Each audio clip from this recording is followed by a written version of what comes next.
Assalamualaikum warahmatullahi wabarakatuh. Saya perwakilan dari kelompok 11 yang membahas tentang kompensasi finansial dan non finansial yang beranggotaan 1.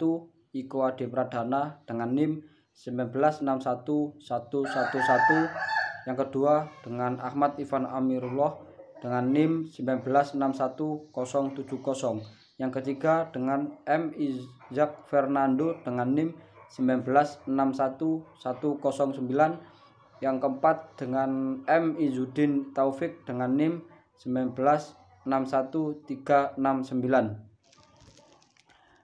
Menurut Bangun 2012-255, kompensasi finansial adalah bentuk kompensasi yang dibayarkan kepada masyarakat dalam bentuk uang atas jasa yang mereka sumbangkan pada perusahaan.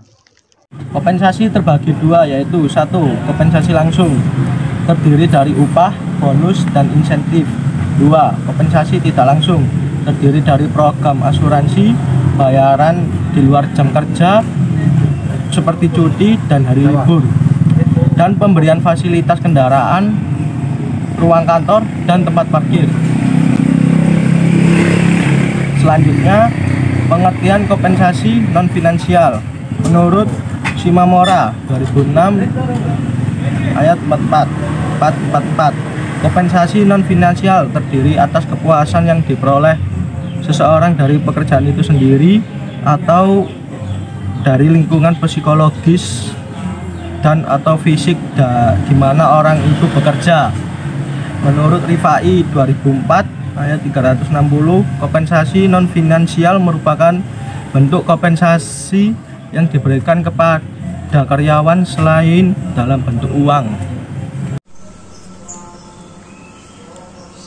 Menurut Shimamura 2006-443, kompensasi non finansial dapat dilihat dari yang pertama, yaitu pekerjaan dapat berupa tugas yang menarik, tantangan bekerja, tanggung jawab terhadap pekerjaan, kesempatan mendapatkan pengakuan, serta tujuan yang ingin dicapai. Kemudian untuk dilihat dari lingkungan kerja dapat berupa yaitu kebijakan yang sehat, terus supervisi yang kompeten, lingkungan kerja yang nyaman, serta kerabat kerja yang menyenangkan. Lalu kemudian untuk tujuan pemberian kompensasi finansial dan non finansial. Menurut Handoko, pemberian kompensasi untuk meningkatkan motivasi dan kepuasan kerja karyawan.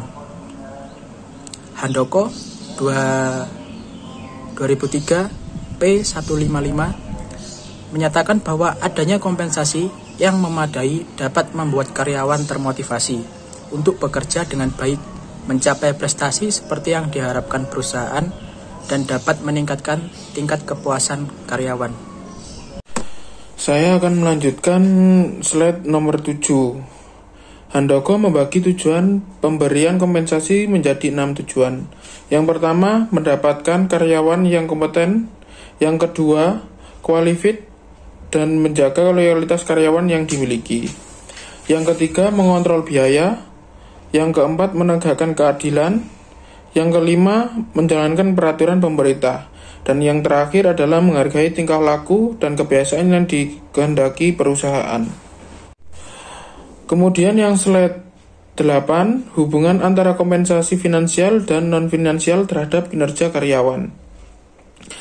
Hasibunan dalam kurung 2008.2.117 mengemukakan bahwa besarnya balas jasa ditentukan dan diketahui sebelumnya, sehingga karyawan secara pasti mengetahui besarnya balas jasa kompensasi yang akan diterimanya. Kompensasi inilah yang akan dipergunakan karyawan itu beserta keluarganya untuk memenuhi kebutuhan-kebutuhannya.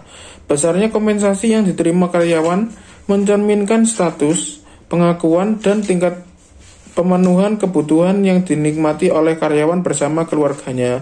Jika balas jasa yang diterima karyawan semakin besar, berarti jabatan semakin tinggi, statusnya semakin baik, dan pemenuhan kebutuhan yang dinikmatinya semakin banyak pula. Dengan demikian, kepuasan kerjanya juga semakin baik. Disinilah letak pentingnya kompensasi bagi karyawan sebagai seorang penjual tenaga atau fisik dan pikiran.